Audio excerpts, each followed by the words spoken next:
All right, welcome back. Now, let's get the legal perspective to this whole issue of autonomy for the state legislature and, of course, the judiciary at the state level. I'm now being joined on the program by Onyekachi Ubani, who is the former second vice president of the Nigeria Bar Association.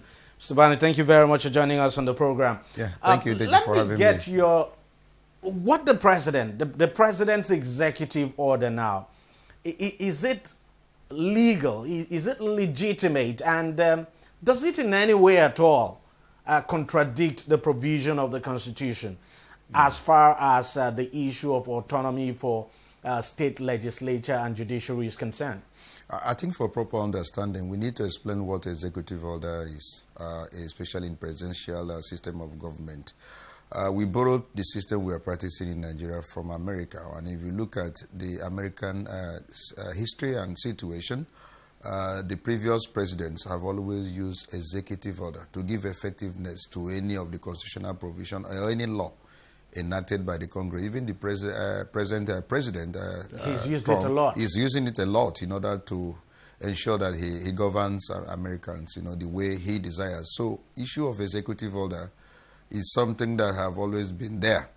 But over time, we have not been able to actualize it in such a manner that will help the executive to carry out the law that has been enacted either by the National Assembly or by the State House of Assembly. So there's no conflict here as some now, people as for suggested. the current executive order, there is no violation of the provision of the Constitution. Rather, it is actually to ensure compliance, to ensure effective implementation of the provision of a constitution that has always been there. Provision has been there.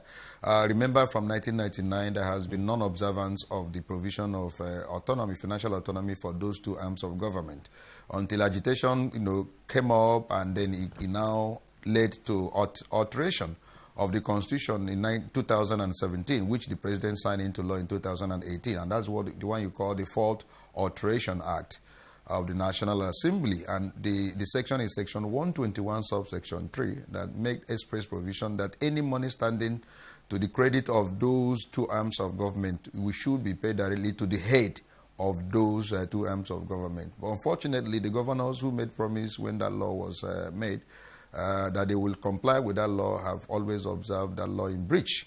And so last year, I think 2019, the President set up a Presidential Implementation Committee that came up with a recommendation that we should now harmonize the application of that law to ensure the entire state comply. Because some governors were, some were not complying. And of several times, the judicial staff have gone on strike because of lack of financial autonomy to the state judiciary. So he wanted a situation where this law will be properly implemented by the entire state. So he came up with this executive order. And if you look at the provisions, there is no violation. You can attack an executive order that violates a constitutional provision or a law when it works at variance. But this particular executive order is meant to implement a provision of the law that has always been there, but observe in breach. And so I don't see any violation. I don't see people are talking about federalism also. I didn't see any, because from the provision of the law, the State House of Assembly still have to pass their appropriation laws and then make provision for how the money should be spent from the state revenue, consolidated revenue fund.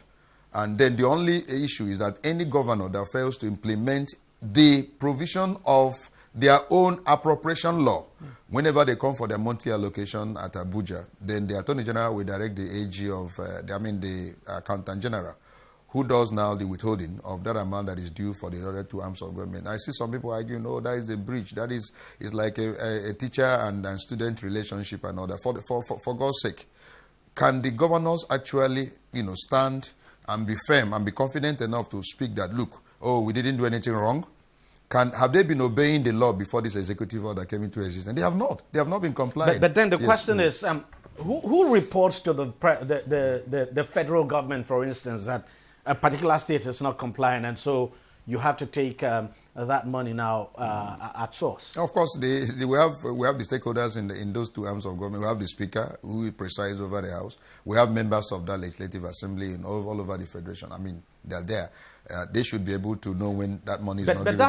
But that's where the challenge is, because sometimes some of these speakers are scared of their governors. Even some head of the judiciary too are scared of their governors, because some of them just feel somehow they exist at the pleasure of the governor, even though that's not the way it should be. But we know that the governors actually have sometimes overbearing influence over these two arms of government. So you think a speaker of a state, for instance, would want to go and report his governor? I don't know why a speaker would not, when a law has been made and then an executive order has been made in his favor, that in the appropriation law, that the first line charge of your money should be made available to you directly, and then somebody now sees on it and you close your mouth. If the speaker does, the other members of the House who may not likely close their mouth as to this disobedience. It has been like that, and he has not given the people the opportunity to enjoy dividends of democracy. We have not enjoyed good governance. The oversight function that the institution is supposed to exercise over the executive, they have not been doing it because of this issue of lack of financial the reason autonomy. I'm asking this is because, look, this law has been in place, and you rightly pointed out. Yes. The law has been in place since, was it 2018 or From 1999. Yeah, from 1999. But the truth is that compliance had always been a problem. There had been no way of complying. So if this law had been in place and compliance had been a huge challenge, it means even the speakers or the chief judges of states had actually not been complaining at all. Because if they had been complaining, you probably would have expected that, either of them, Speaker of a State House of Assembly or a chief judge of a state, could actually take a governor to court for violating a section of the Constitution. But people have taken the state government to court. Like somebody like Olisa Bakoba. No, but those are individuals. I'm saying this like speakers. I think they've been complaining. I tell you this. During the last conference, the annual conference of the Nigerian Bar Association, a judge stood up and then shocked the entire audience and said, look, you guys are complaining that we're not independent. How do you think we can be independent when we have to go cap in hand begging for our finances from the state government? Every person was totally shocked. He said, we cannot afford to be independent because who pays the piper, the takes the tune. That was from the mouth of it. So over time, they've been telling these things to us. They've been speaking to lawyers. We know that the judges are supposed to be seen. are not supposed to be here, that they're supposed to be seen. Now, it has come to the level where these complaints, have risen to the level that, implementation committee, as I said earlier, was set up in 2019. And they came up with this particular position that, look, we must apply this law wholly, and the entire states now of the federation in a holistic manner. And that is actually what has been done with the executive order. So if any head of judiciary or any state house of assembly speaker will be there, and the money that is actually provided, and then the executive order backing him that he should have that money, into their coffers in order to do what they want to do with their money and develop their basic arms of government. And they're failing. I understand. That would be very. That would be very sad, and it would not be. The person will not be helping the development of Nigeria. I understand your point perfectly well, but what I just can't understand is if the Constitution could not enforce compliance, I really wonder how an executive order now could enforce compliance. Can I tell you how it will? Because the executive order now says, look, for non-compliance, the Attorney General will advise. So there's going to be issue of withholding that money. Yes, and that's fine if at that point. Reports. So I think that is, to me, is effective enough, provided they are aware that this particular state government is not complying. If anyone is not, the judiciary staff will complain because they have always gone on strike over this. They will raise the alarm that this issue of financial autonomy that has been provided for in the Constitution and even backed by executive order is not being obeyed. And there is no way that will not get into the ears of the Attorney General and probably to the Accountant General for them to do the withholding of that particular sum that is due for the state at source whenever you come for your federal allocation. Somebody argued on the issue of consolidated revenue fund that why would the state now infringe upon it? For God's sake, what constitutes what you call revenue fund, consolidated revenue fund? It is aggregation of all the internally generated revenue and probably a federal allocation, put in a particular special account for disbursement as part of the budget process. So if you have that amount of money in that particular, a special account that's supposed to be disbursed appropriately in accordance with the appropriation law, somebody is breaching it. If you come to take part of that money that constitutes consolidated revenue, which is a federal allocation, the federal government has a right to say, look, this is amount of money that is due. You budgeted it. Well, let's work it out. Let's work how much we give either quarterly or monthly to these arms of government.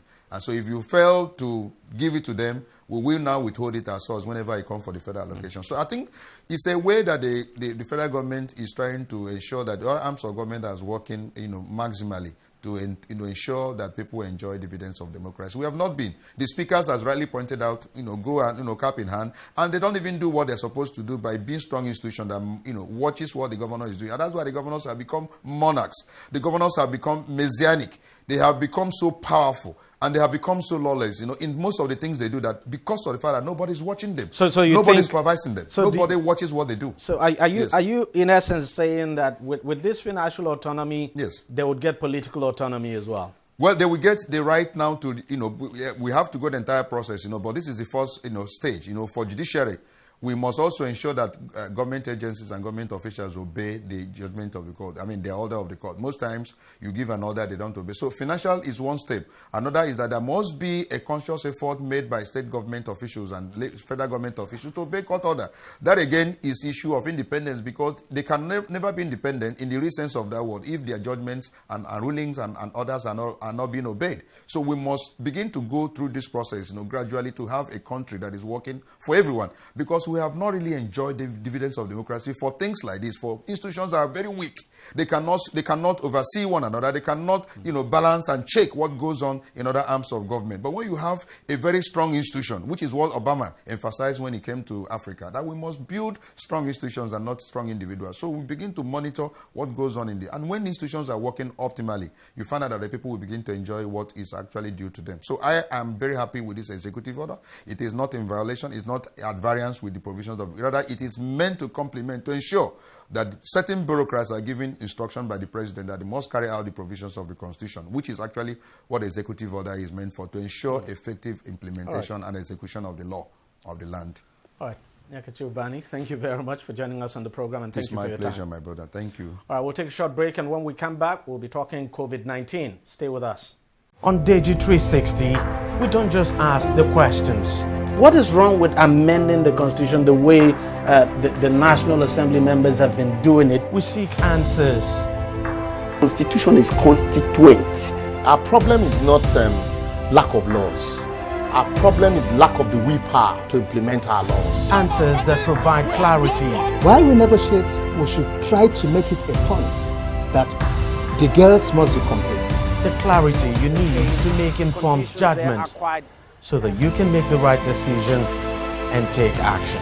People are saying it is you politicians that are responsible for this, that you are the reason why this is happening. All these dollars that call themselves governors in this country. I wish we had people like Tony at the National Assembly. God forbid that I go to join that